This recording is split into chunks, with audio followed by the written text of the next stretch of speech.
told you to shut up.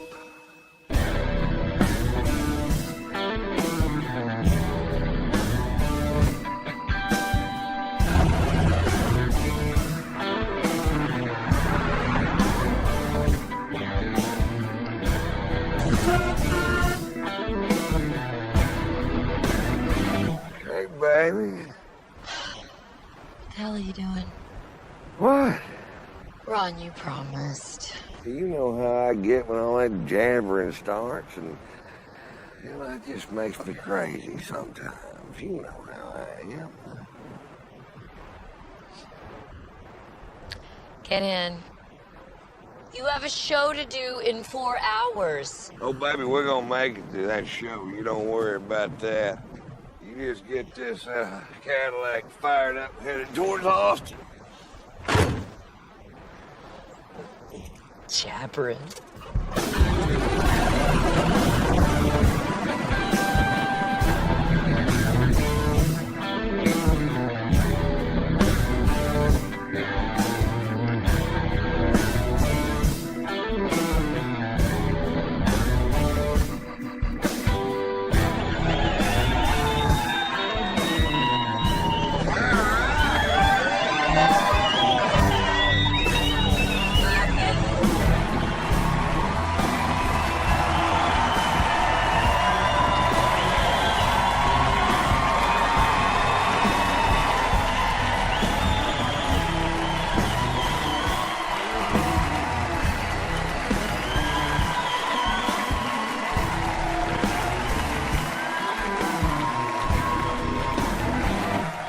Austin, Texas, how the hell are you? Glad to be back.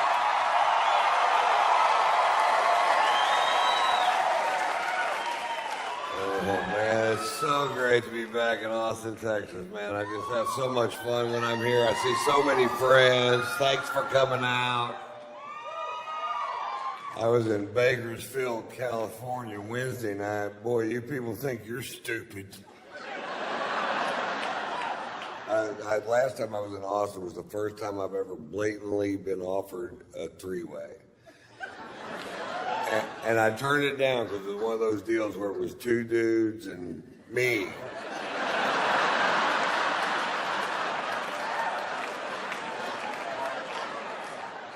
I don't even watch 2.5 Men.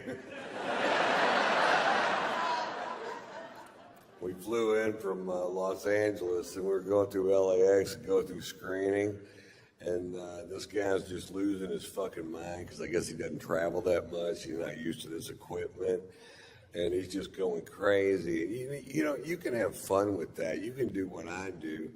I take 2 Viagra and demand a pat down.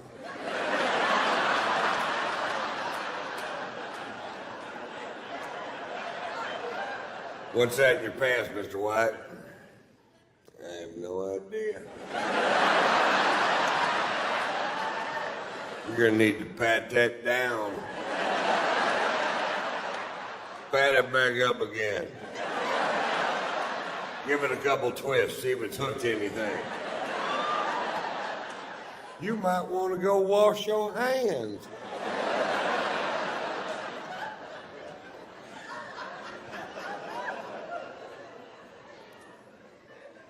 I started this tour this summer in Las Vegas, and while I was in Vegas, I broke this tooth off at the gum line in an alcohol swimming pool related incident.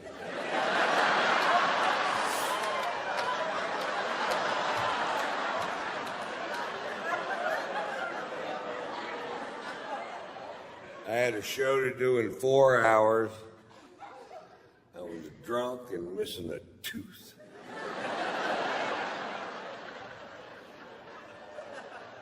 It looked a little unprofessional. Not to me, but to the fine folks at the Barrage, you goddamn sure did. I told him, I said, you got to get a dentist to patch this up. I will not go on stage looking like this, because this tooth doesn't look that big until it's gone. They found an all-night dental school. This dentist is 14 years old. He hooks me up to the gas, and I don't feel anything. I'm like, dude, you need to turn this gas up. And he goes, there are regulations of the state of Nevada, stating which Code 1, Section 4. Fuck. And I asked him, I said, where'd you go to college? He goes, Brigham Young. I'm like, fuck, dude, turn it up to Catholic. Never let a Mormon set your buzz level. Never. Don't do it. And I'll tell you why. They don't understand fucked up the way you and I do. They don't. They're guessing and they're shitty guessers.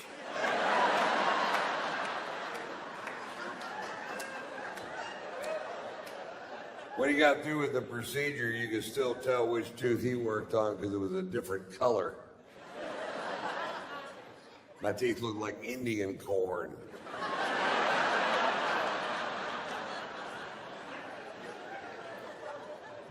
I had to go to my dentist who's fixing veneers for my teeth because he says I'm doing widescreen, high-definition television.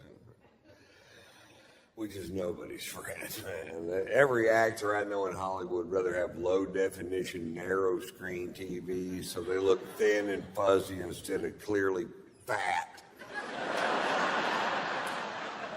I would like to see my dick on a widescreen TV. That way I can quit looking at it through my reading glasses.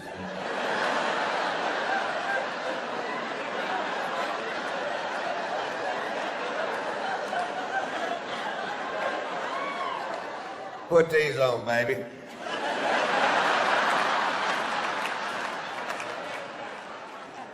It looks bigger than feet.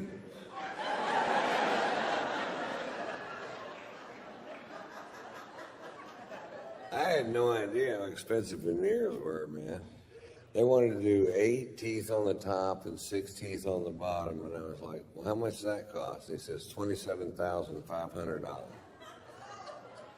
Fuck, how much is dental school?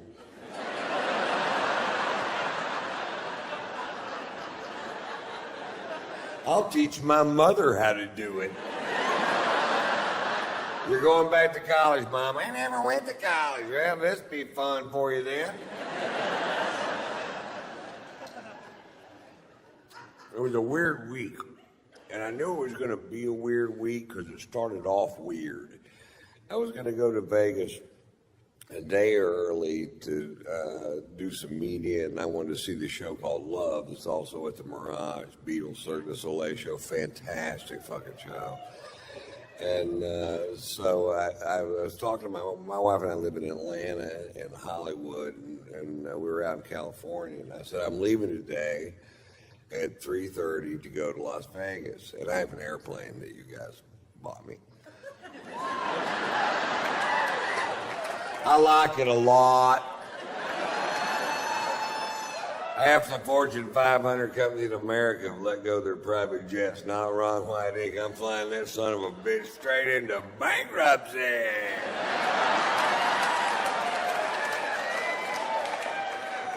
I guarantee you one day I'll be living in a double-wide trailer with shag carpet, and I'll have a jet with weeds growing through it.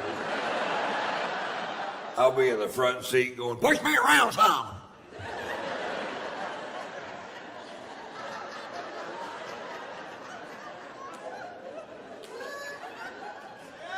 And I don't come from money. I come from the opposite of money. I come from no money. 10 years ago, I lived in a camper in my friend's backyard. He didn't even know I was there.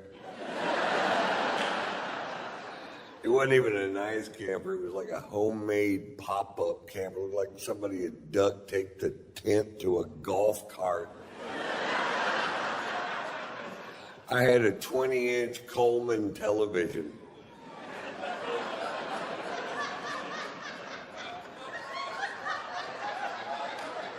I had to pump it up during commercials. You couldn't watch porn on it because nobody's that coordinated.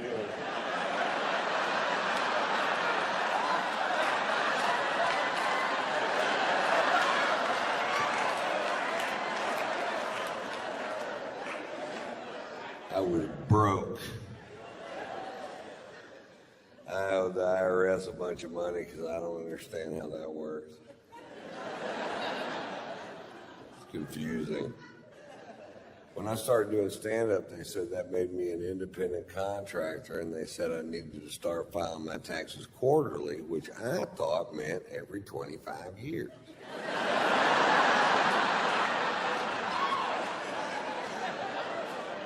My brain won't wrap itself around shit that complicated, man. My brain does this. That's it. That's all it does. I have attention deficit disorder. I have learning disabilities. I don't have a high school diploma. I'm smart, but you can't prove it on paper.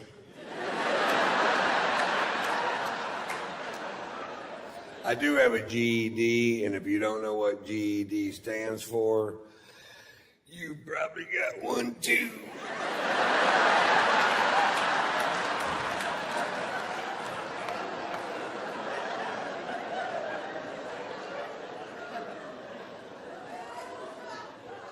Anyway, I told my wife, I said, I'm leaving today at 3:30 to go to Vegas. My wife's singer-songwriter, composer, Margot Ray is her name, and a brilliantly talented woman.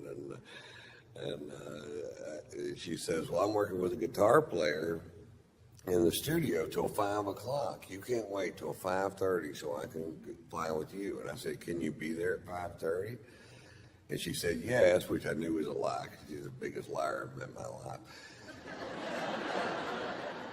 When it comes to how long it's going to take her to get somewhere, I hear her on the phone all the time just lying through her teeth. We're 2 exits away. Traffic's really heavy. We should be there in 15 minutes. I'm like, you're in the fucking bathtub.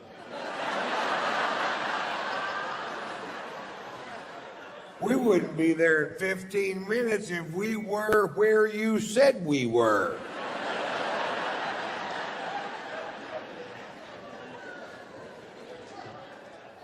But I told her, I said, you get there at 5:30, you can fly with me. But let me tell you something, sugar tits. At 5:31, I am wheels up and I am fucking gone. I said that. Not very loud.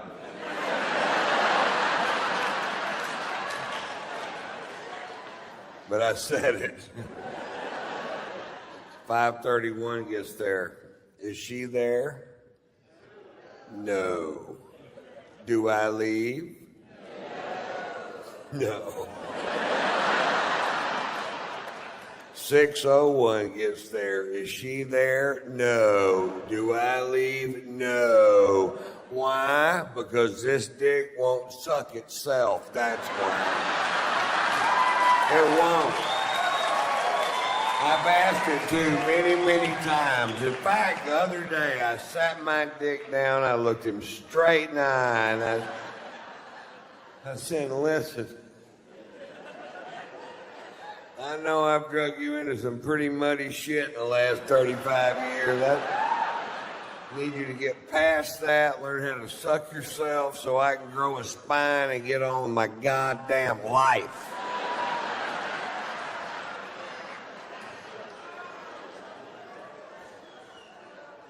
It went in one ear and out the other.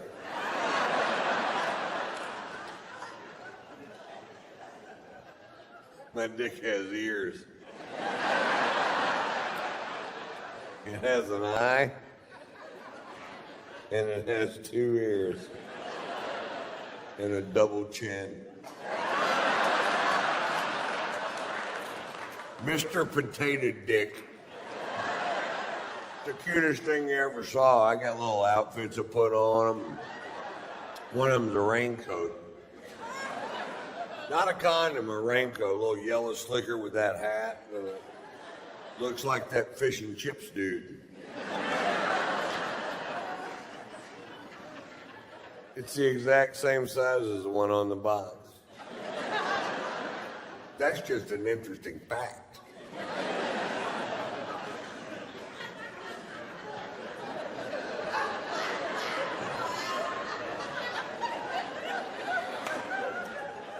What is it, Ron? An interesting fact.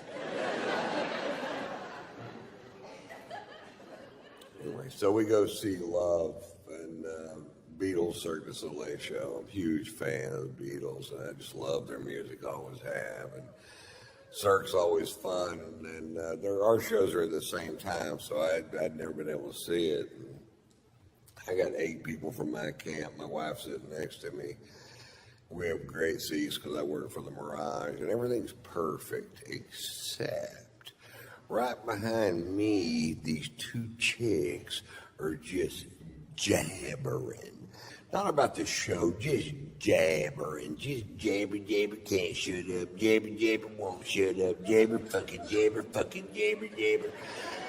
The kind of chicks that can talk around a blowjob. Well, I told him all day, if you don't fix that goddamn screen door, I'm going to come out and I'm going to hurt some fucking people. If I come home one more time, that baby got a shitty diaper after any of that, I'm going to I'm going to go to the swap meet and get a dress to wear to Arby's on Sunday.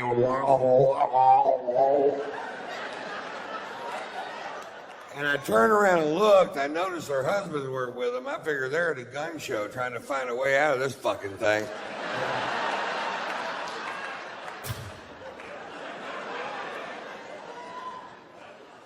Well, that's way better.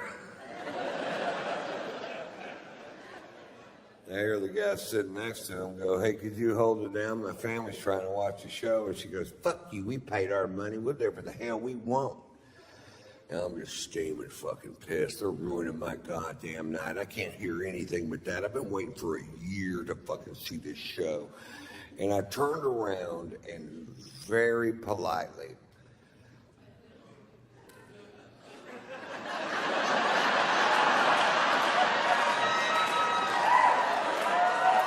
don't start with me.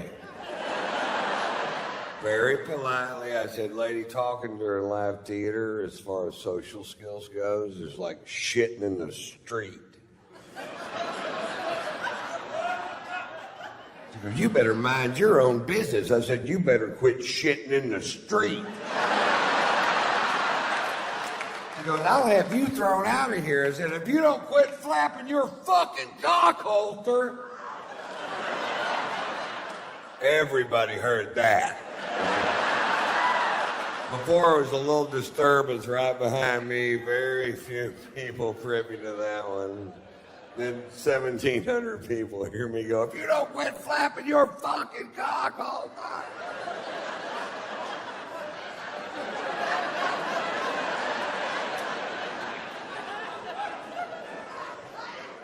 This is all at a show called Love, by the way.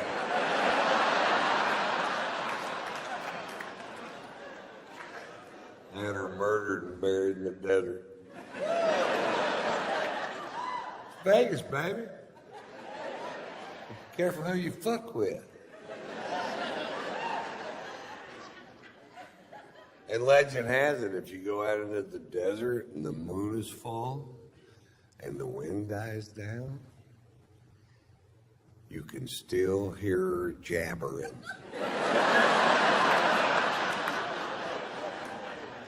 I'm a street shitter. I'm shitting in the street. Did you? What the fuck was that? That's that chick Ron killed. They call this Jabber Gulch.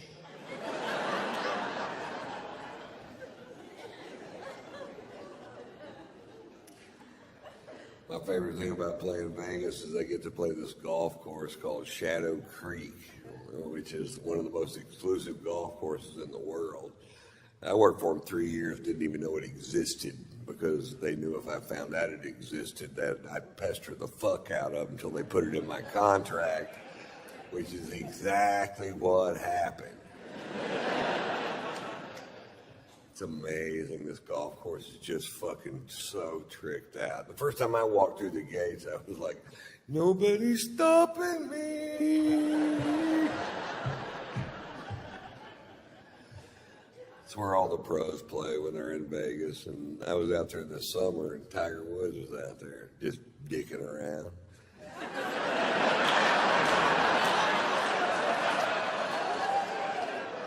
I may sign my golf glove. I got to meet the most famous person I've ever met, and I know a lot of famous people, but nobody as famous as Tiger fucking Woods. I love Tiger, man. I defended Tiger when all that stuff first came out. When I heard those initial rumors, I felt sick to my goddamn stomach for the guy because I've never been accused of doing anything I didn't do. Not one goddamn time. I did it every single time. Not once could I go, no, that was Glenn Campbell. Hey, a lot of things smell like strippers.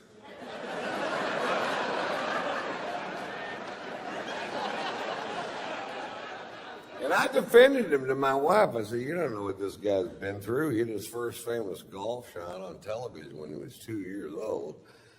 You don't know what his home life's like. You can't judge a guy because he made one mistake. And he gets caught with number 13, 14, 15, and 16. I started going, God damn, Tiger, come on, buddy. And it got to the point where every time he got caught with another woman, my wife would go like this. What? I don't even know the fucking guy. You act like I was holding his dick the whole time. We watched him make that long apology on television, and afterwards my wife goes, well, do you think a guy like Tiger could quit cheating on his wife? And I said,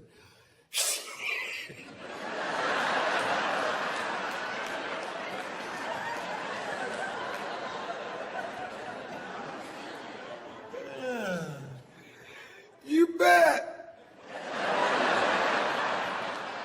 What you know is bullshit, because you know as well as I do, if a guy likes Strange, getting him to quit wanting Strange is like getting a dog who likes to kill chickens to quit killing chickens.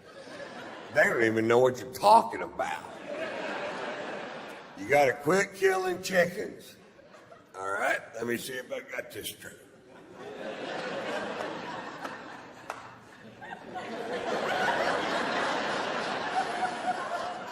I can still kill chickens.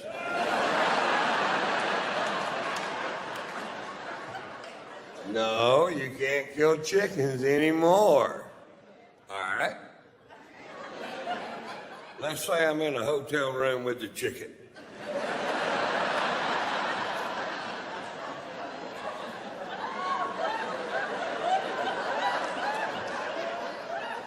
Let's say the chicken just wants to touch me.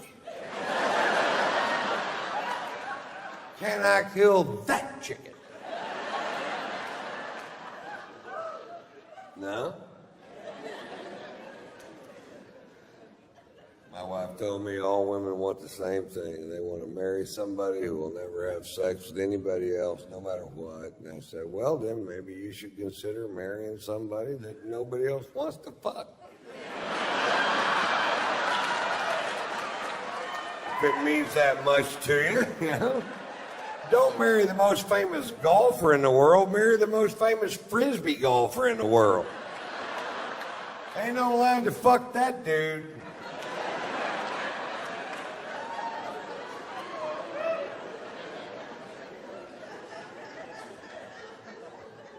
We had a chat about cheating that day, man.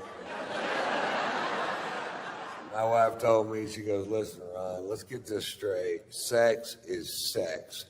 Period. I said, no, wait a minute. Oral sex is not the same as intercourse. She goes, it's the exact same thing. I said, it's not the same price.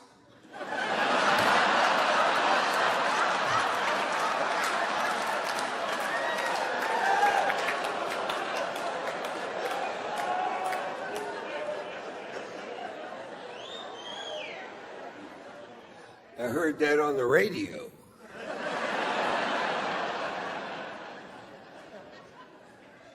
It all comes down to opportunity, man. Some guys are put into a position where they have to say no to beautiful women, and that is hard to do. And some guys are never put in that position, and that's way fucking easier. I see these big 350-pound guys all the time going, I have never cheated on my wife. I'm like, I bet that was tough.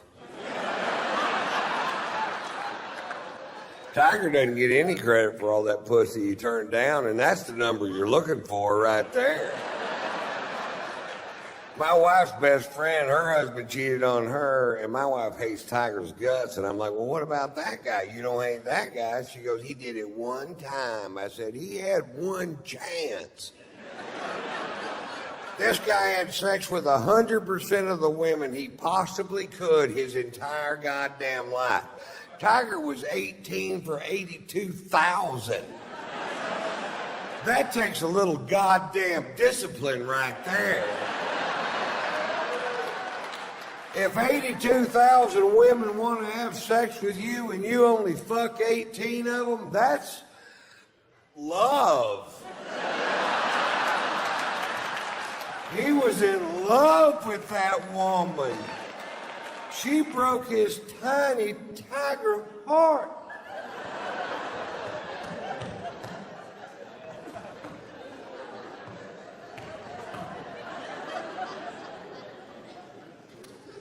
He lost all those sponsors, which never made sense to me because his core fan base is men. I don't know one guy in America gave a fiddler's fuck what he did. I guarantee you, not one guy in America went, really? Tiger got some straight pussy? I'm dropping AT&T! Not one guy gave a fiddler's fuck.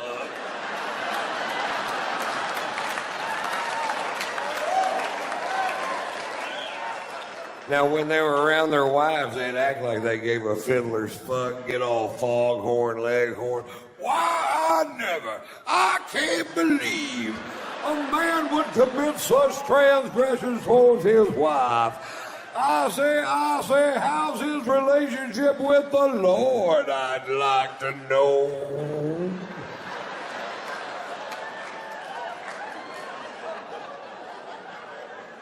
Then as soon as they're around their buddies, they're like, wonder what kind of cologne he wears.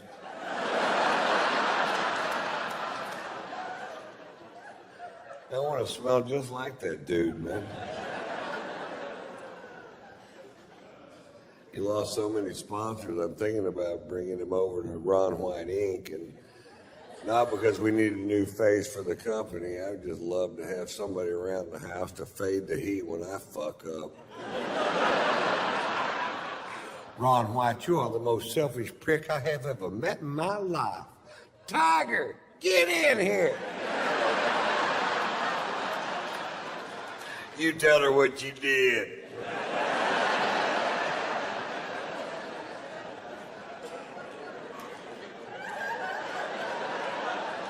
Ron White, you are the finest man I have ever known. I shall fall to my bended knee and suckle your penis. Well, thank you, baby. Slow down. Watch out for those ears.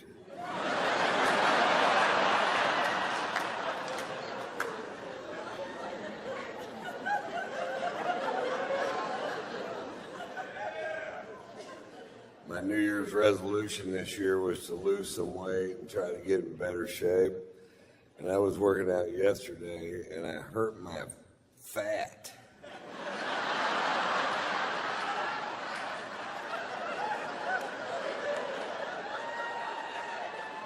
I sprained my fat roll.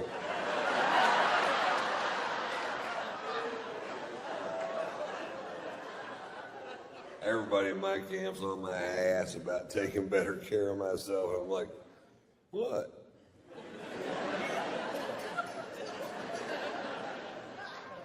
My wife bought me a bicycle thinking I might ride it. It's for sale. It's a good deal, too. It's like new. It's got 750 yards on it.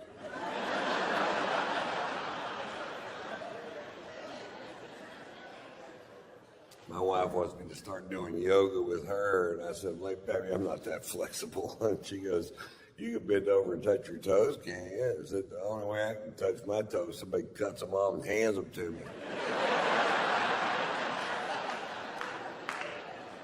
I can't even stand on one foot unless somebody's shining a flashlight in my eye.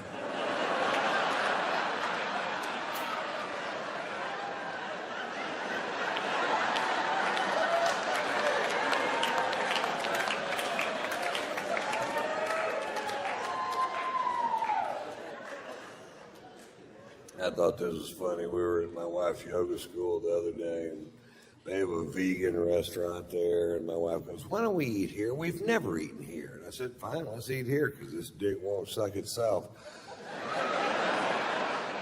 It's all about compromise, folks.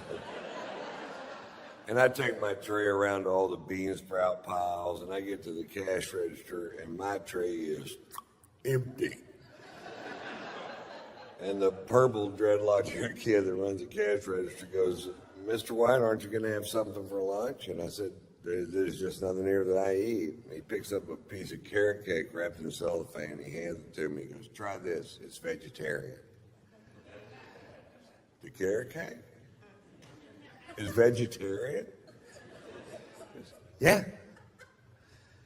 I said, so you mean to tell me there's no ham in this?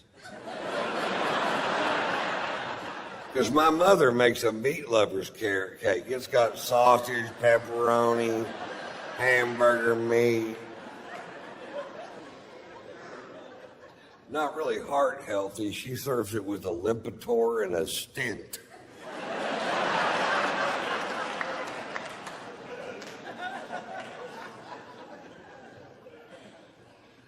They have Snuggies now for dogs, and I love dogs, but if I ever see a dog wearing a Snuggie, I'm going to kill it. Because that's what I think the dog would want me to do.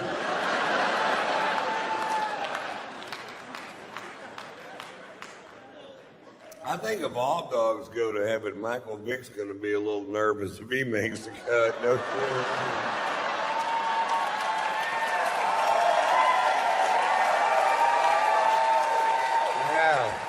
There's going to be an awkward pause at the pearly gates. Really? They're all here? Yeah, it seems like they're waiting on you, too, man. I'm going to slip off to hell.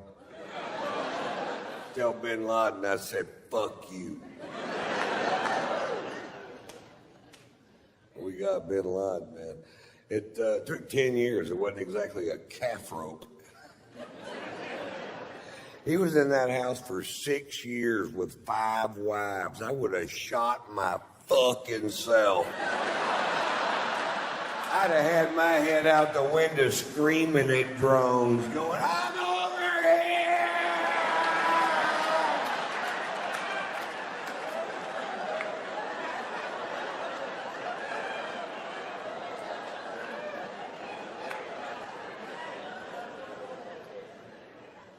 Women. We have a little French bulldog named Pearl, and the other day my wife said, I finally figured it out. That dog is jealous of me. That dog loves you so much, she can't stand it if I'm in the same room with you. And I said, oh, don't be ridiculous. And she walked into the kitchen, and when she did, Pearl jumped on my stomach and said, I can have all your babies at the same time.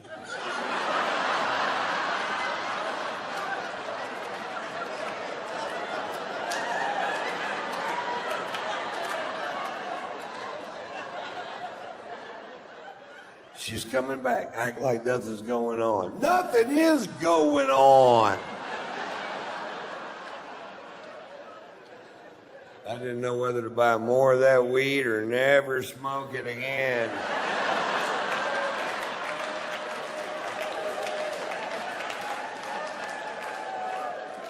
I went with A.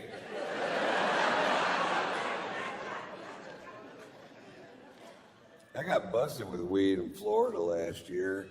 Less than a gram of weed. And they took my happy ass to jail. I've been partying in Florida for years. I didn't even know they had laws. Looked to me like everybody just run amok down there. And I'll run amok with you. I will run the fuck out of amok with you.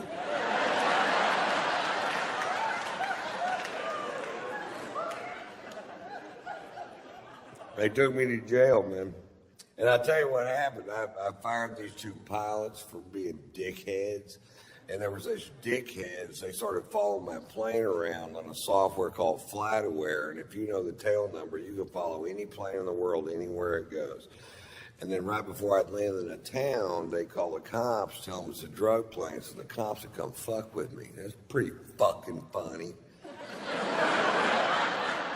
Then they were on the news in Atlanta, where I live. Both of these assholes live on the news going, Ron White is out of control. He gets drunk on his plane. He smokes pot on his plane. He has sex on his plane. I'm like, this is my plane we're talking about, right?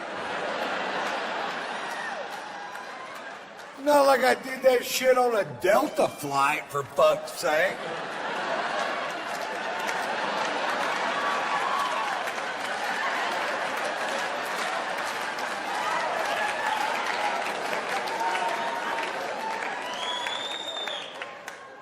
No, my phone's off.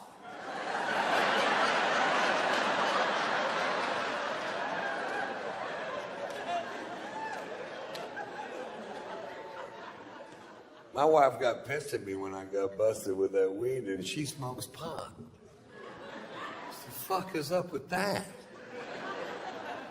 I come home, she goes, you smoke too much pot. I said, oh, let me get this straight. You smoke the correct amount of pot.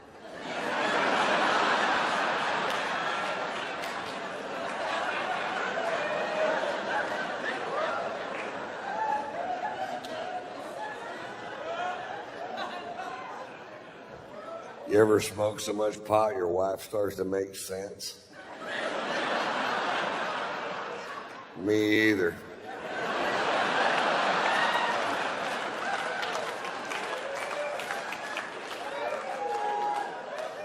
I have this reoccurring dream that my wife gets run over by a bus. Does that make me a bad person? I'm driving the bus.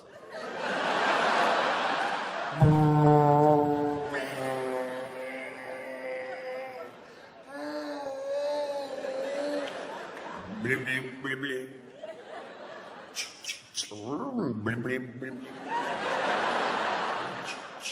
Bleep, bleep, bleep, bleep. She's had enough.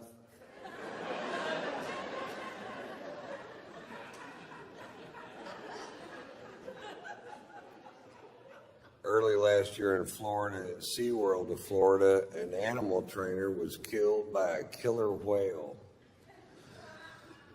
Huh.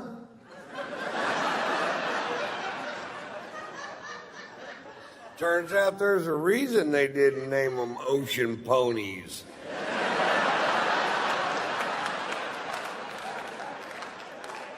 Some things are exactly as they seem, folks. Killer whales kill. Pilot whales wear dark sunglasses. I'm not sure how the sperm whale got his name, but I'm not getting in the pool.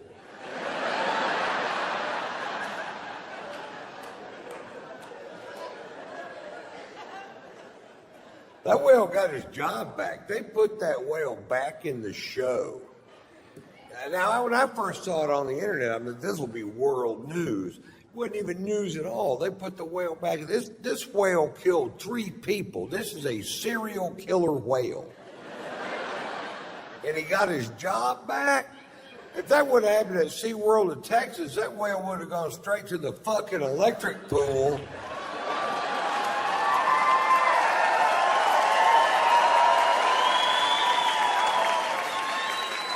And that's just a regular pool with a toaster thrown in it. People think they're expensive to make, but it's like $14. You can reuse the extension cord.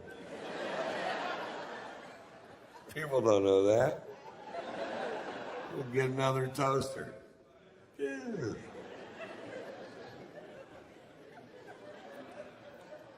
They busted a sushi restaurant last year in L.A. selling whale, and they fined them $200,000. And that is so fucking wrong, man. To take a 50,000-pound majestic animal and serve it up 2 tiny slices at a time. Are you fucking? Oh, that's good. Got any more? Shit, yeah, we do. We have a shit road.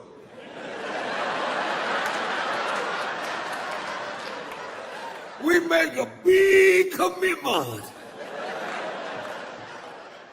I don't know how I got caught. Maybe that 14-foot fin hanging out of the dumpster.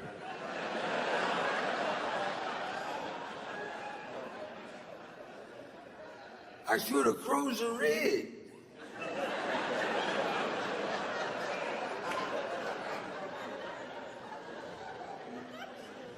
Yeah. Probably should have crows a red.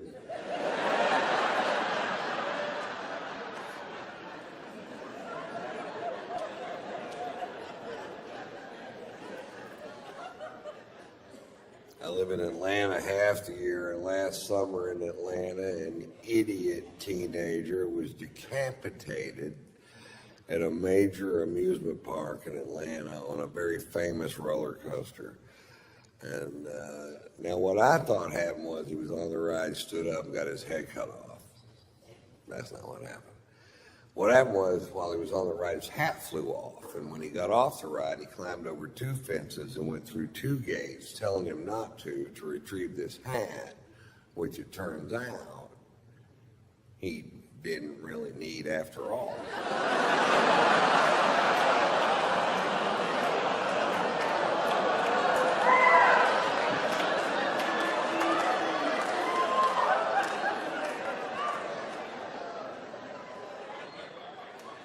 Wow, that story's dripping with irony, Mr. White.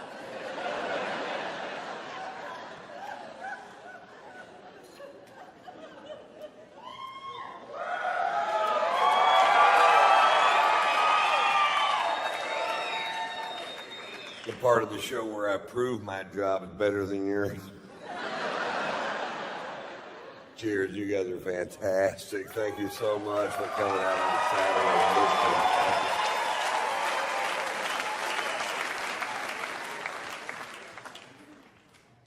I was at home last week and my nephew called our house, and I never answer the phone at my house, ever. And I think he was surprised that I did. And I answered the phone, he goes, "Uncle Ron, is that you?"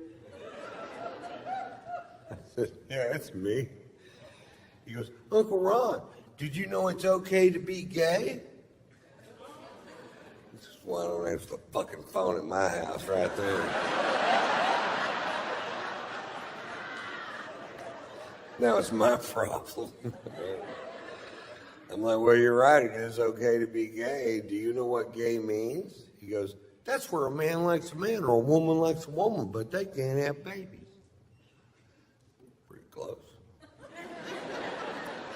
You believe that's 6 years old? This kid knows what gay means? I didn't find out what gay meant till I started hitchhiking.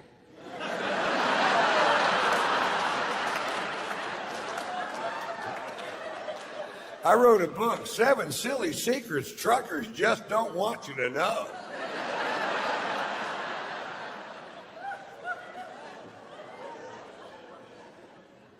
My wife and I are big fans of the reality TV show on HBO called Pornucopia, Sex in the Valley. It's a reality show about the pornography industry in the San Fernando Valley, which is where most of it's made. And we bought the first season because it's fucking hilarious. And this one episode was about guys that were straight porn stars, but they were doing gay porn because it pays 5 times the money. And they're interviewing this guy, and he goes, "Yeah, I was in a scene yesterday with 5 guys at the same time, and I'm not even gay." I was like, "You're gayer than I am."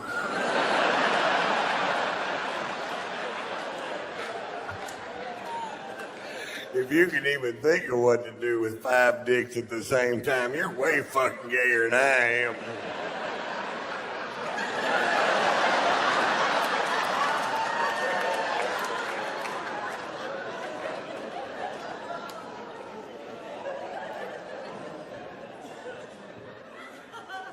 I was having dinner, this is a gay part of my show. I was having dinner the other night with this CBS executive, and who I've known for years. Great fucking dude, man. And he's gay, and I've never said a word to him about being gay. I just knew that he was. And we're having dinner in Beverly Hills and talking about a potential show.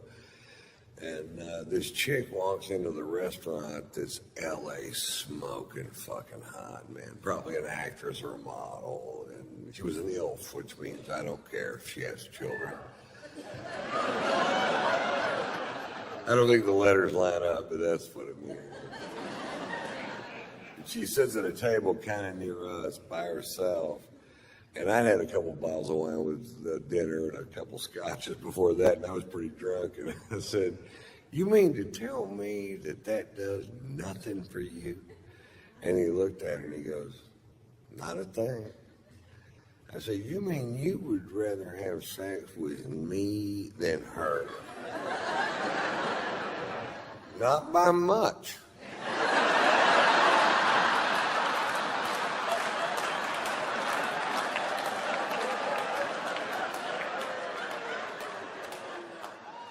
"What if I lost some weight? I'm doing yoga, and I'm eating ham-free carrot cake. My dick has ears."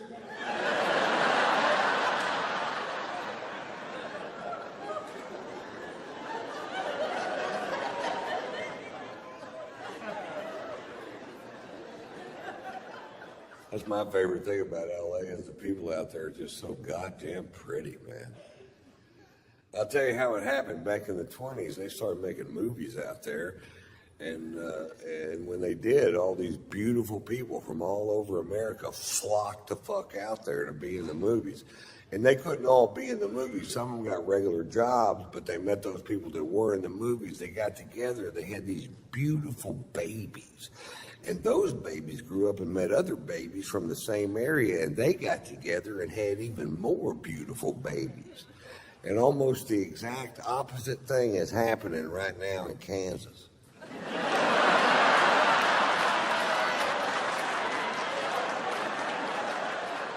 Kansas is full of ugly quitters. Have you ever been there? It's true. Those people that live on the fucking West Coast, their forefathers got on the Oregon Trail and fought hardships you and I can't even dream of, with starvation and weather and crossing the Rocky Mountains. Not those people in Kansas. Their forefathers got on the Oregon Trail. St. Louis, Missouri. They got to Kansas, said, "Fuck it, I'm staying here. And I'm going to fuck that fat girl right over there." We had a baby. It looks like a potato. And that potato grew up and met another potato from the same town. Abracadabra, Topeka.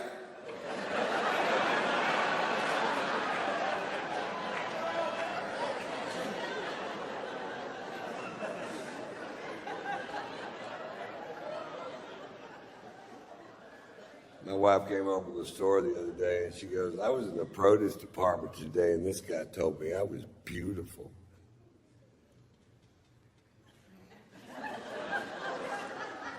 "Well, baby, he's right. You are beautiful."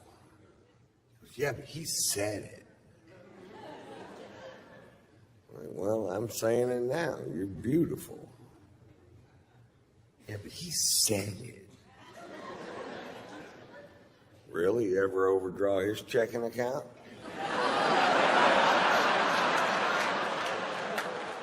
"You ever drive his brand new Mercedes straight through the fuck garage door? That ever happened to that guy?" "It happened to me, and I think you're so hot, I fuck you anyway."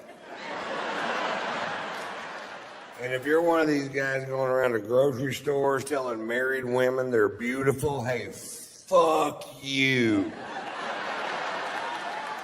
Kill your own chicken, you mother. Chicken killing.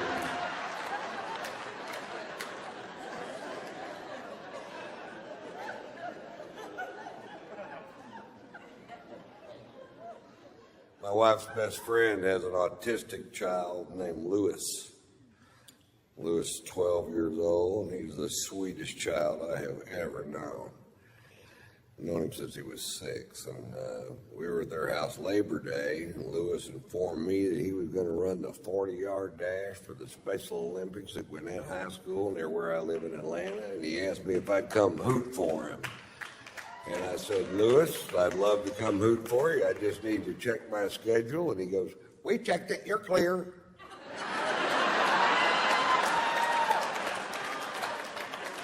Well, then I'm your man, Lewis. And I got to admit, I was dreading it, and then I ended up having fun. I thought it was going to be sad. That's why I was dreading it. It's a celebration is what it is. People are tailgating. They're not painting their faces and bellies blue, but they're cooking sausages, getting hammered, betting on these races. Make no mistake about it, they are betting on these races. And it's not easy to handicap a race. You got 17 special needs kids in 6 lanes. You don't know what the fuck's gonna happen when they fire that starting pistol. They could scatter. Stop, drop, and roll. We saw it all that day. They're not drug testing these kids.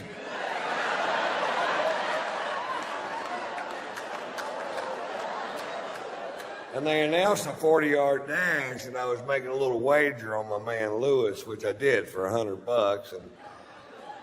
And I was looking down at the track. I'm up in the stands, and I was trying to figure out which one's Lewis, which isn't easy because they all wear the exact same thing. They wear Special Olympics T-shirts, Special Olympics shorts, which they got that day. But you can wear whatever footwear you want. And Lewis, for whatever reason, had chosen yellow rubber boots. Which didn't make sense at first, and then it started raining. Fuck, if this thing goes off-road,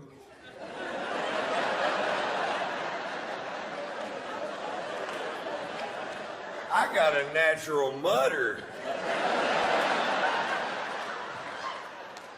And Lewis won. The yellow blur.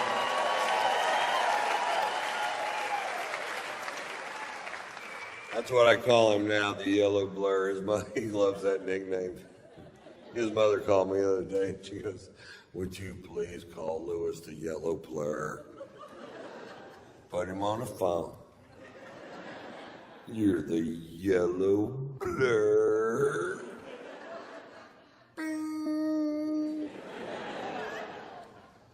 It's not like professional sports. You go to a Lakers game, you wave at Kobe Bryant till your arm falls off. He won't wave back to you. Lewis waved back to you in the middle of a fucking race. He doesn't give a shit. Lewis is fan friendly. Lewis will stop and sign an autograph. The yellow blur.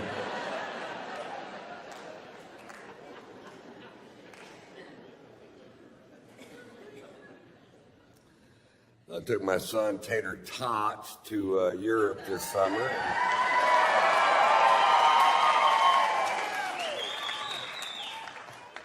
My son is 21 years old now. He's in college, getting his master's in entertainment business.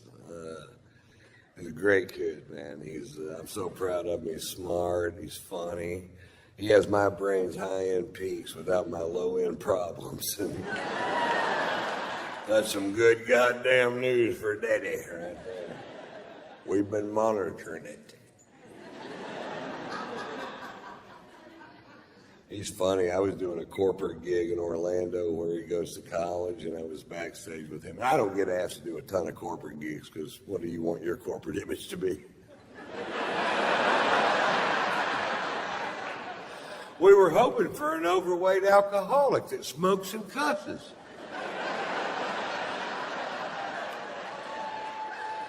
Let's call Lewis, see if Ron's free.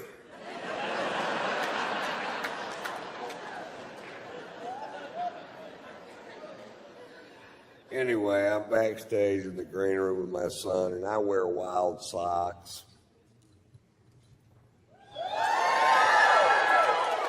And because I do, people give me bizarre socks for whatever reason. And I'm backstage with my son. I'm putting on these weird socks, and Marshall goes, Dad, those socks are gay. I said, chicks dig these socks. He goes, chicks wear those socks.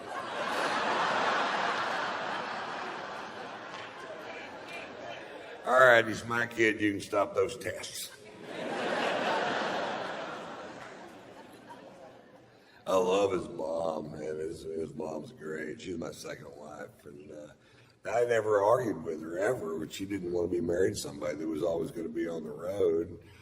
The only argument I ever remember having with her was when he was a toddler about whether or not we should spank him, and her contention was that if you had an argument with an adult and you disagreed with him, you certainly wouldn't hit him. I said, I would if they peed in my face.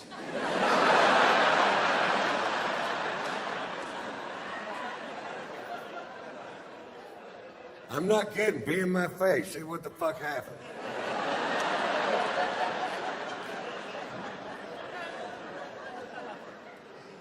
She busted him with internet porn when he was 15, and I felt so sorry for him. She called me just squawking. And I felt horrible for the kid, because when I was 15, I was so horny I could jack off to the Sears catalog.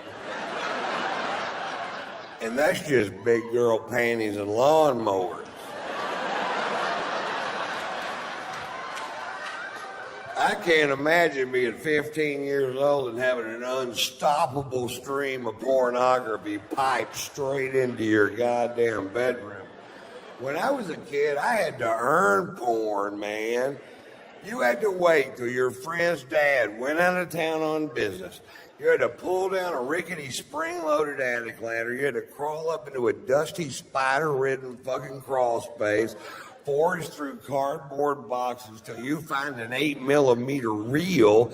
Then what? Learn how to work a fucking projector, that's what.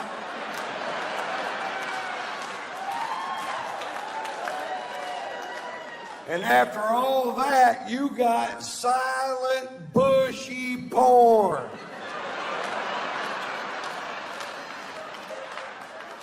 And if there was a soundtrack, it was always so fucked up you couldn't understand it. He's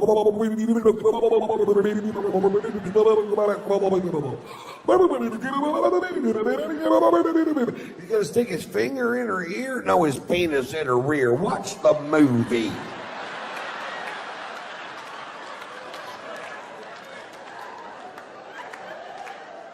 We had one friend that was 2 years younger than us, and he went, she put it in her mouth.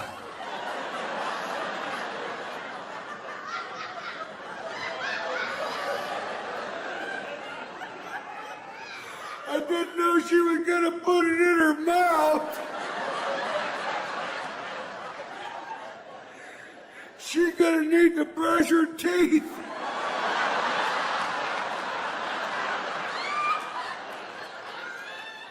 Not yet, but she will. Watch the film. Note to self, put it in her mouth.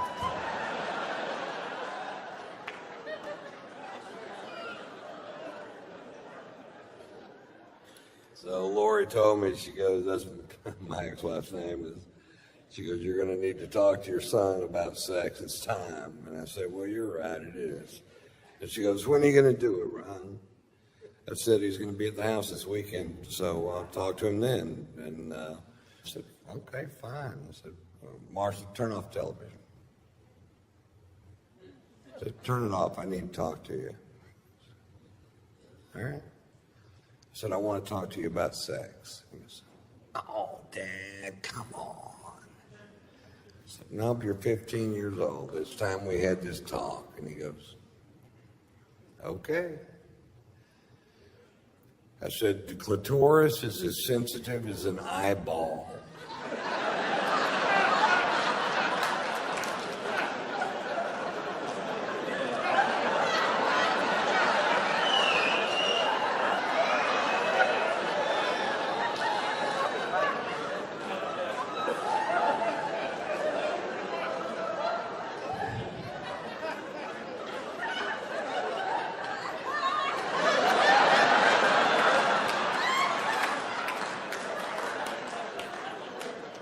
that it?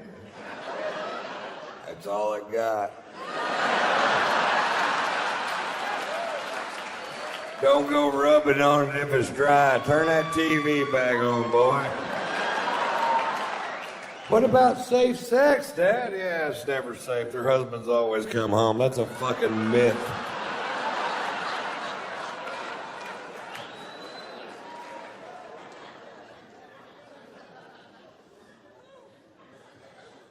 He's so smart, man. I just can't believe how smart kids are today.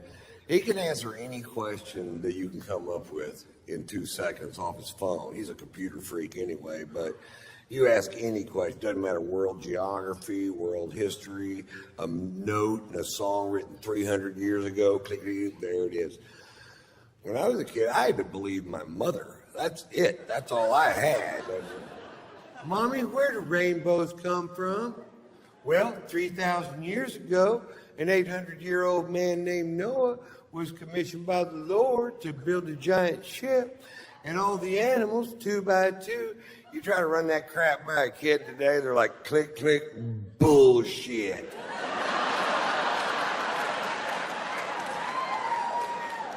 Click, click, porn. People fucking on my phone.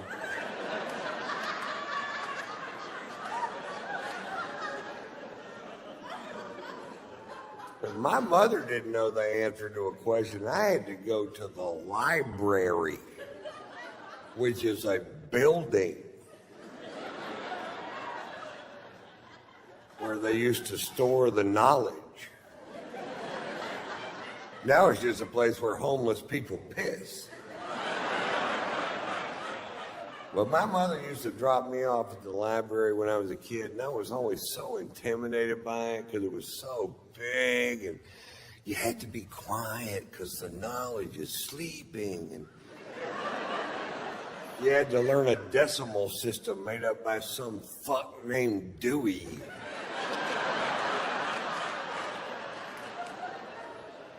Then you had to peruse 100,000 square foot building with volumes of knowledge from floor to ceiling, ceiling to floor. You had to cross-reference Dewey's bullshit with the author's name and the card catalog.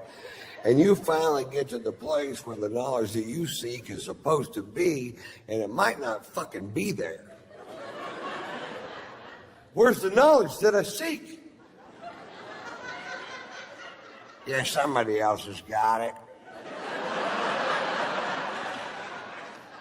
When are they going to bring it back? They keep it for a month for a nickel. How am I supposed to learn what I need to know?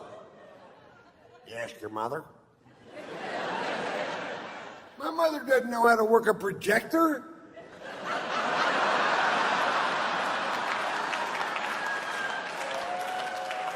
She's in dental school, for fuck's sake.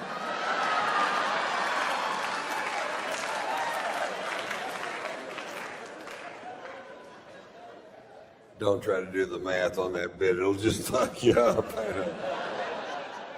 The guy actually stopped my show a few weeks ago, and he goes, well, now, wait a minute. Now, if this summer you were back in Las Vegas, and that's when you broke your tooth, and that's when your mother went to dental school, and now you're 7 years old, you say your mother's already in dental. I'm like, what? Dude, really? You had no problem with Pearl jumping on my stomach and saying she could have all my babies at the same time. But the math on this one joke has got you so fucked up, you just have to talk. Yeah.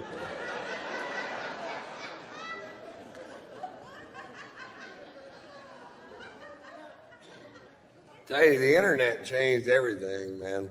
Certainly changed the way people don't buy music, you know.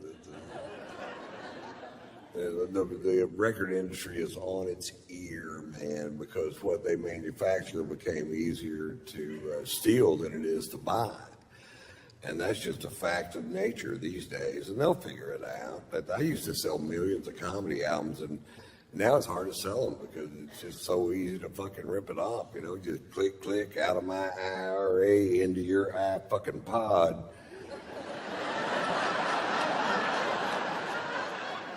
When I was a kid, you had to get a ride to Sears, which is a building. You had to find the record department on your own. And you had to cram a 12-inch by 12-inch album down your shorts. And you had to SpongeBob SquarePants it with Led Zeppelin 2 crammed down your fucking pants, hoping nobody was gonna catch your ass. That's stealing music!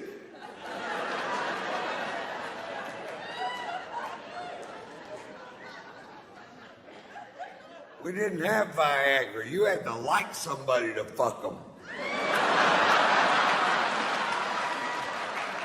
I'm kidding. You didn't either. You didn't either. Grudge fucked the hell out of them. We didn't have Blue Mountains on our beer cans to tell you if they were cold. You had to open the refrigerator and reach in there and touch that beer can, or you'd never know.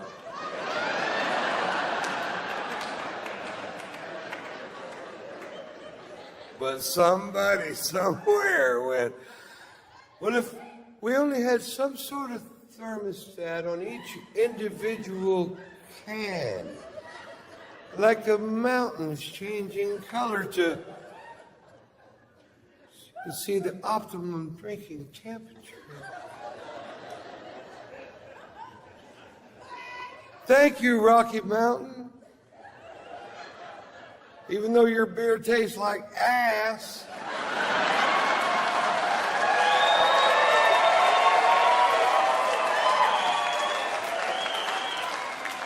Those mountains should turn brown.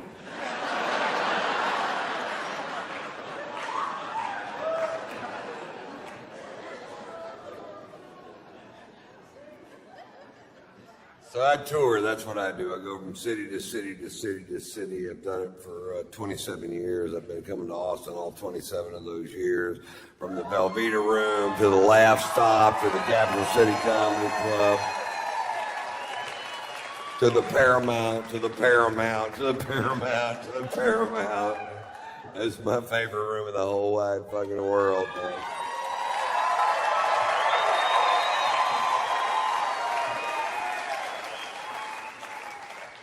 I tour with my wife usually, and I love to tour with my wife because I only have sex with my wife. I don't have sex with other women. I've been married 3 times, and that has not always been my policy. When I was young, I used to talk to my cousins about this race we were going to have to see who gets married first. I came in 2nd, 4th, and 7th.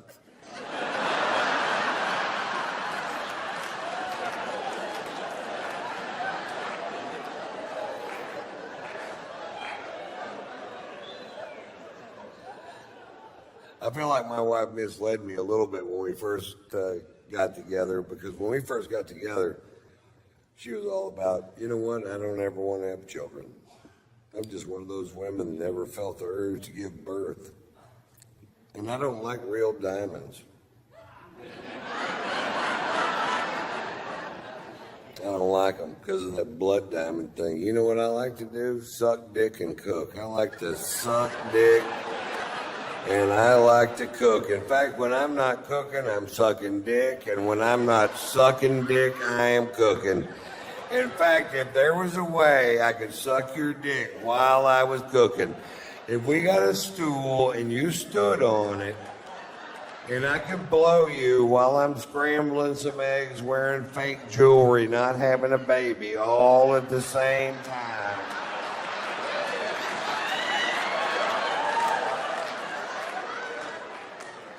That would be heaven for me. Fuck me too.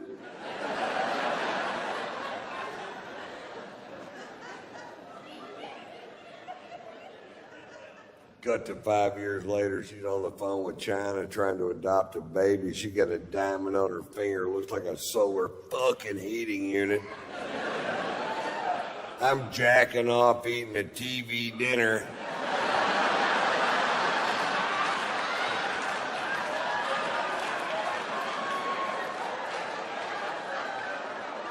Wonder what she's got under that snuggie. I bet she naked shit under that snuggie.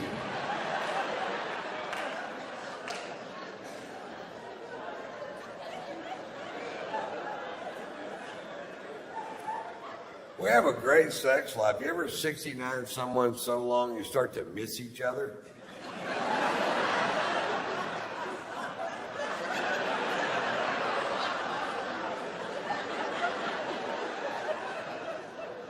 Then the snow turned to rain. I love you.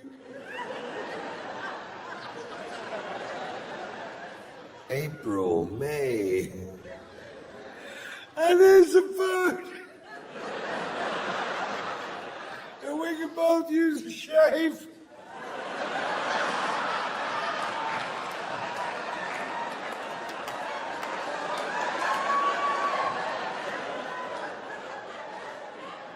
We did it one time so long it turned into another number. What is this, a 71? Have your toe in my nose. What the fuck?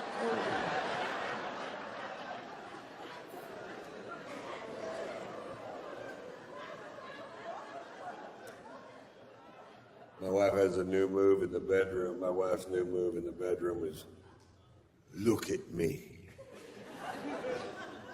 Look at me. Open your eyes, Ron. Look at me. And that's a lot of pressure. It is to look into the eyes of the woman you love while you're making love and look deep into her soul and still see another woman. What the fuck are you doing here? I thought you got hit by a bus.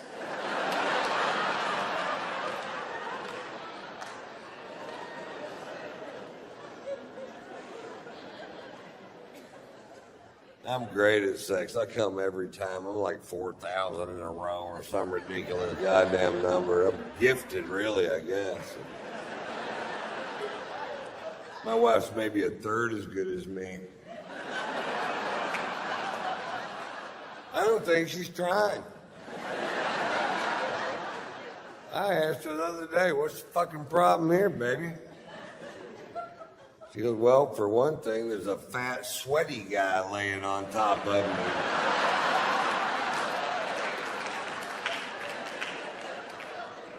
Well, that'd break my concentration. Get off me, dude. I'm trying to come.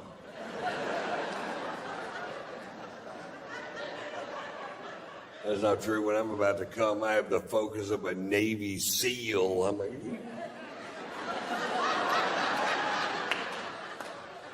Afterwards, I lay there like a wounded manatee.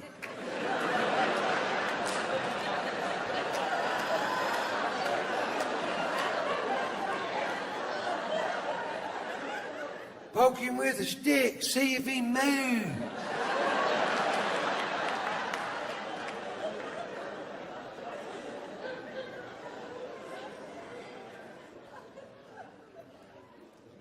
My wife gives the best head if you ever have a chance. First time my wife gave me a blowjob, my hands went numb. I'm like, I'm either having a stroke or this girl knows her way around a whiner. And I told her when she got finished, I said, that's the best damn blowjob I ever had in my life, by a lot. And she goes, I know it's kind of weird because I used to be not that good at it. And I was talking to my friend, Ted, the florist that lived down the street, and I just asked him how he does it.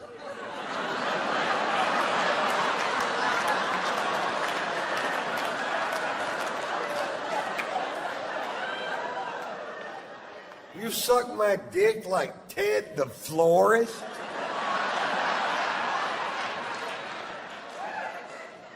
Well, that motherfucker knows what he's doing, I'll tell you that, Now every time I see Ted, I'm like, you ought to open a school, dude. Call it Ted's Head.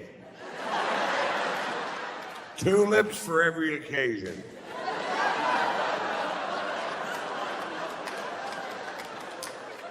You could open a head and breakfast.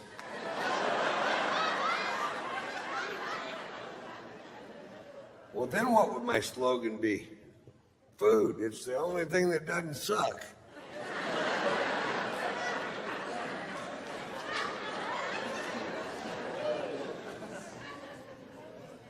You guys have been fantastic. I'm going to close with my,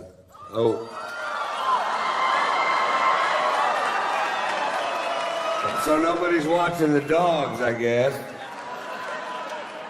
I'll try to get Pearl to play Bite My Face. Pearl's favorite thing, she can have all my babies at the same time. Her favorite thing in the world is for me to bite her face, because she's like a billy goat fucking elbow or whatever. It has no feeling in it. So if I lay down on the floor, sometimes, she didn't do it last show, so you have to be quiet. If I tell her to bite my face, she'll run and jump up and land her mouth right on my face, so I'll bite it. So, shh. Let's try. Pearl. You want to play about that fight? Who wants to play it? Who wants to play it?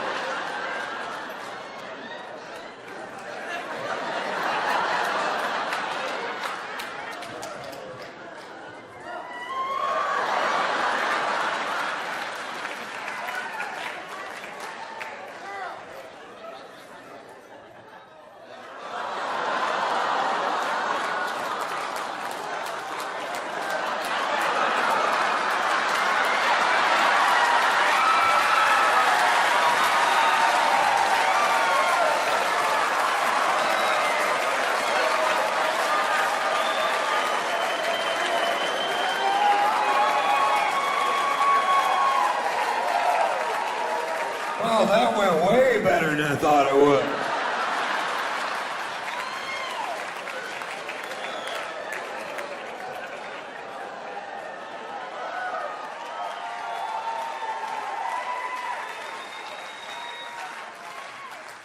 Now, I'm gonna close the show this evening with my Dr. Phil story.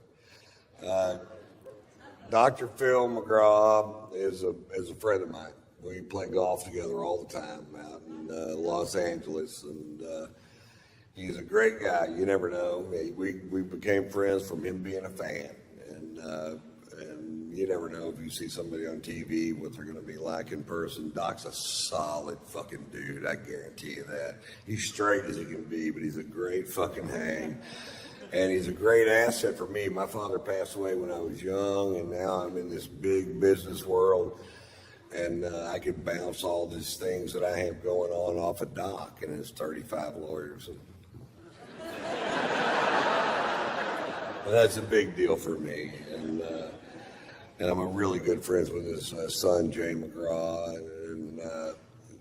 But anyway, the other day I was talking to my son about self-esteem, and a few days later I was playing golf with Doc, and I said, Doc, if you were going to tell somebody one thing to do to make themselves feel better about who they are, what would it be? And he said, finish the things you start. And I said, well, that's brilliant. And I went home, and there was a half a bottle of scotch sitting on the counter.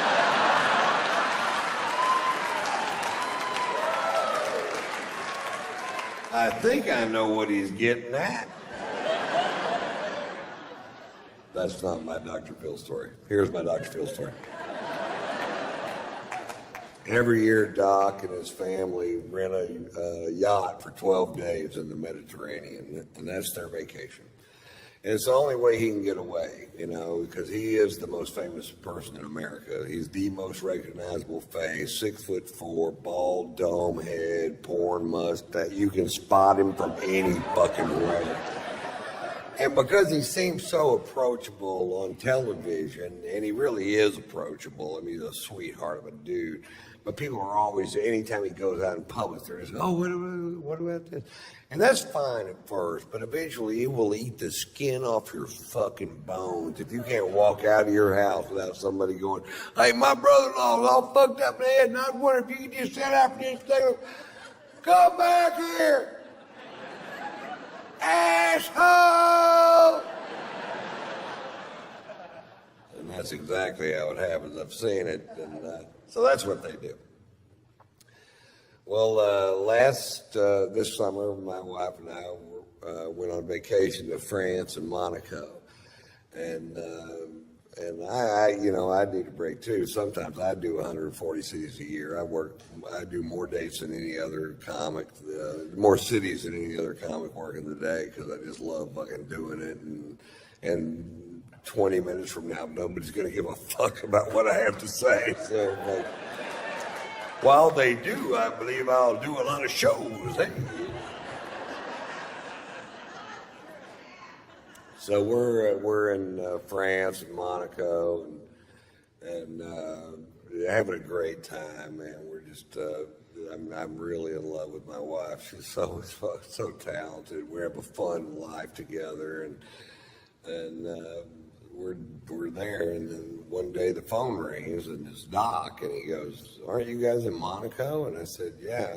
He goes, "We're going to be in Monaco tomorrow. Why don't you come party on the yacht?" And I said, fuck yeah. Which is what you say if somebody says, you want to come party on the yacht? You go, fuck yeah. In fact, let's try it one time. You want to come party on the yacht? Fuck yeah. I don't have a yacht. So I was like, yeah, fuck, this is great, man. We're excited. We were down there, we were staying at the Fairmont Hotel overlooking the little yacht harbor in Monaco. Very cool place. And we were down there looking at the yachts the day before, going, wouldn't it be cool if you knew somebody that had one of these things? You could just hop on it and fucking throw the fuck down. And it's everybody's yacht, man. This is yacht heaven. This is Steve Wynn's yacht. Prince Albert of Monaco's yacht. This is that Russian dude with the tiny giraffes.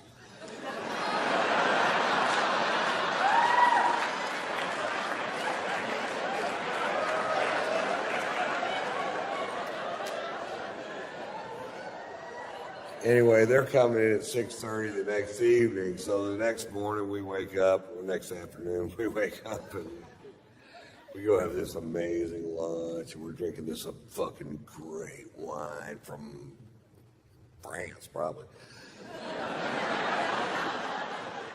That'd be my guess if I had to guess, and I did have to guess. France. And we're just having a great day, sex, and just a fucking, and then we go down to the fucking harbor that evening at 6:30. Sure enough, Doc's backing in a 165-foot yacht. I'm not sure that's how they do it.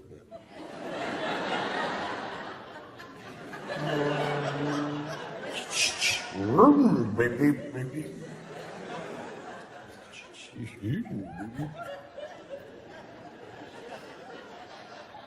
So the only way to get on the yacht is to walk on this gangplank to get on the yacht. And I'm walking on the gangplank going, nobody's stopping me. And we get on the yacht, and there's our friends from California halfway around the world. Are you fucking kidding me? How much fun are we having? I'm hugging everybody. There's a bunch of people on the yacht. We're hugging. Anytime I'm hugging you and I'm in a strange place, what I'm really doing is looking over your shoulder trying to find a bar. That's why I'm turning you.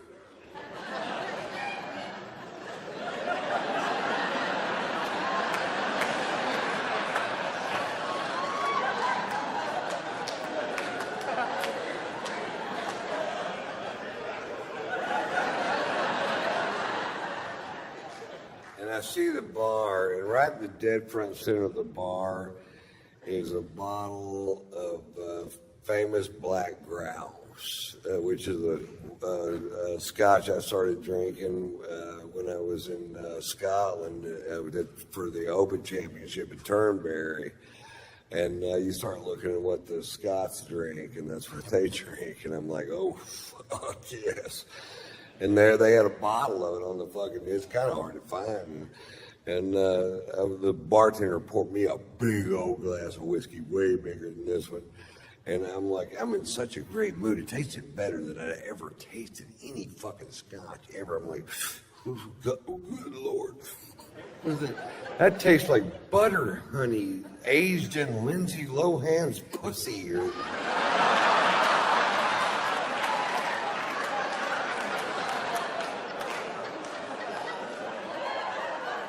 It tasted so good, I decided to skip dinner and just have a couple more of them. I'm gonna scare me up another one of these. How about one more? All right. I hadn't had a drink since lunch. I was fucking thirsty. I was going at it, you know. And Doc noticed I was really drinking hard, and he goes, "Boy, you're really drinking tonight, Ron." I said, "Yeah, Doc, some nights it just tastes like spring water." He goes, "Why don't you just drink spring water, Ron?"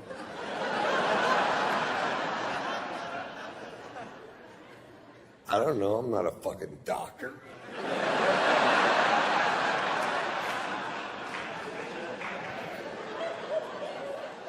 So this is going on for fucking hours. Now they really love Margot.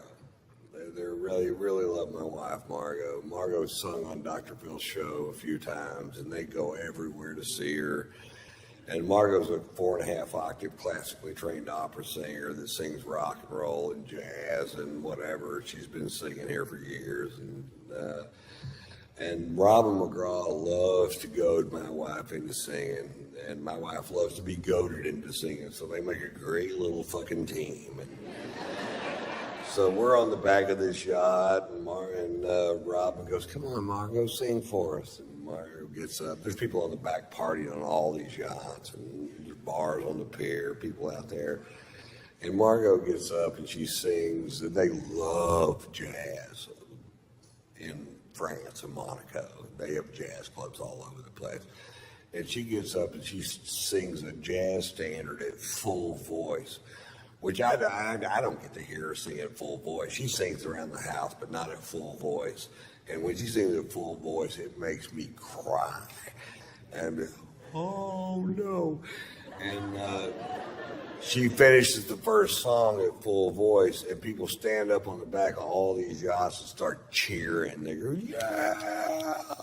And I'm like, oh, how cool is this, man? They really dig jazz. I forgot how much they dig jazz.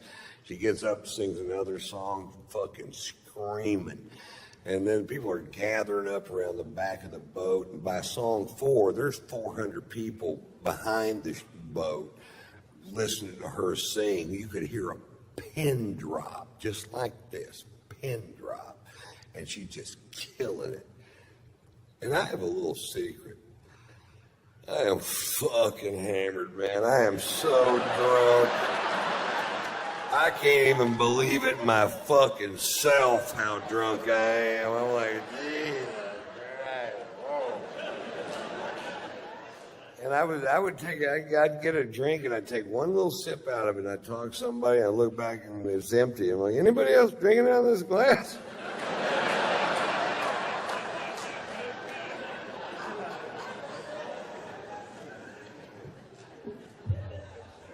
Miscalculation.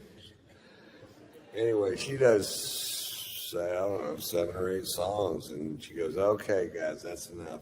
And she sits down, and Doc goes, well, Ron, you want to do something?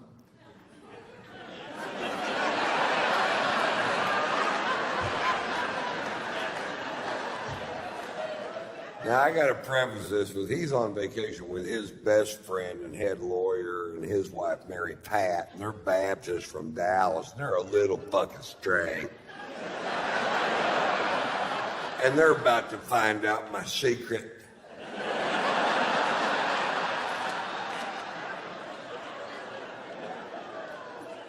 About 20 years ago, I was doing a bit that was so vile that I only did it for about a week, and I just quit doing it. I'm like, this is not the direction I want to take my crowd or my show.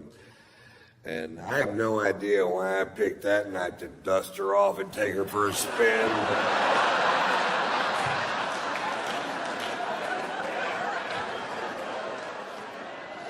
The other day I was tit fucking Mamie Eisenhower. Right before I came, my dick slipped and went straight down the tracheal tube. Here's the moral question. Do you pull out or dump a load into her lungs? Yachts are pulling up anchor on both sides of us as fast as they can pull them up. They're leaving the harbor so fast there's a surfable wake. There's a stampede of tiny giraffes diving off the pier, swimming towards the ocean in certain death. People are pulling their kids off the pier. I went, I don't think they hurt me. I'm going to do it again. Doc goes, that's enough out of you, Ron. And Margot's tapping me out. You ever been tapped out? Come on, baby. It's time to go. She's seen it. Come on, honey. Let's just go back to the hotel. It's time for us to go. Come on, baby. Baby, let's just go back to the hotel. Come on, Ron. Don't stop.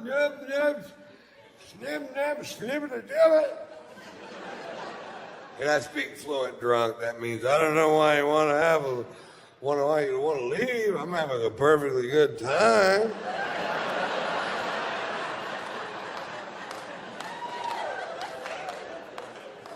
Turns out there was a consensus.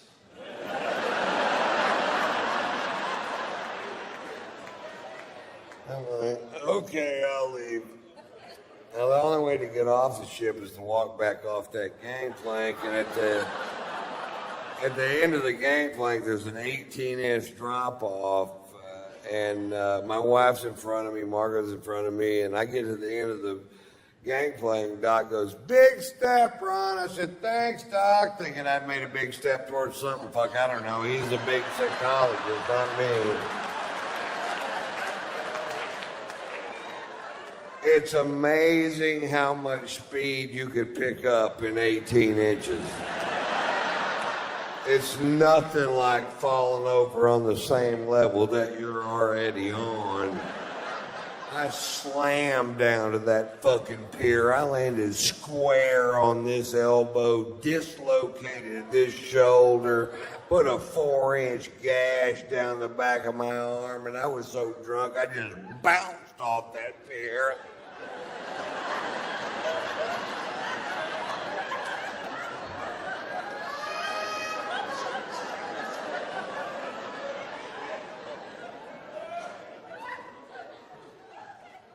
Fade to black.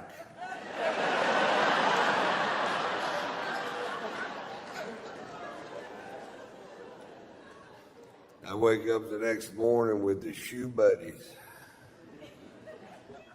All I can do is lay there in bed and go, shoe buddy.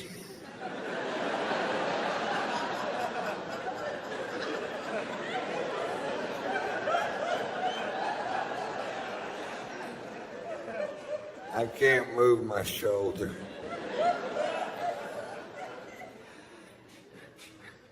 Shoe buddy.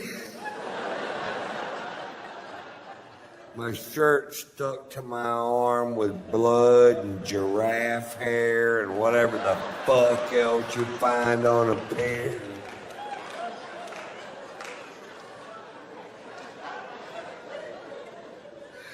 Shoe buddy. I have a wet Jolly Rancher in my armpit.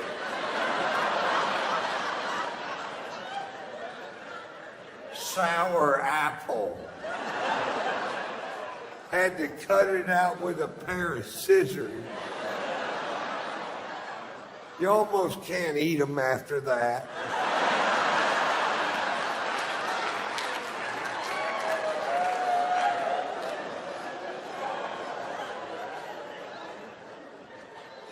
Shit, buddy.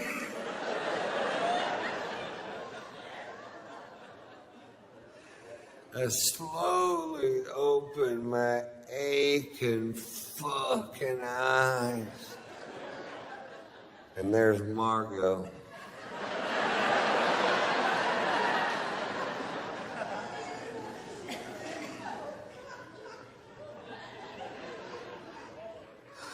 What happened?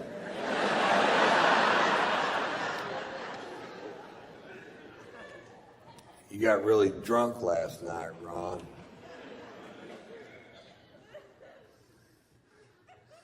What'd I do? Well, you did the tits fucking Mamie Eisenhower story.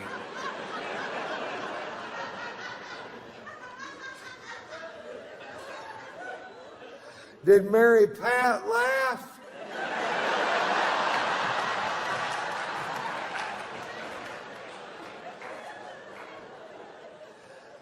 Mary Pat left is what Mary Pat did. Shoot, buddy. You think they're going to invite us back over to party on the yacht today? Because I don't know what's going to happen now, Ron. I don't know. Walks out of the room, slams the door. And I just start berating myself. I'm like, why do you do that, Ron? Why do you get so drunk it ruins things for other people? Why can't you just drink like a regular goddamn person? Is that too much to ask?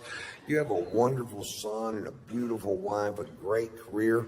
Why don't you make some changes in your life that'll make a difference in the long run? And about then the phone rang and it was Doc and he goes, "You guys gonna come party on the yacht?" And I said, "Fuck yeah!" Thanks for playing along. I've never performed for a better crowd in my goddamn life. Bless your hearts for listening so intently.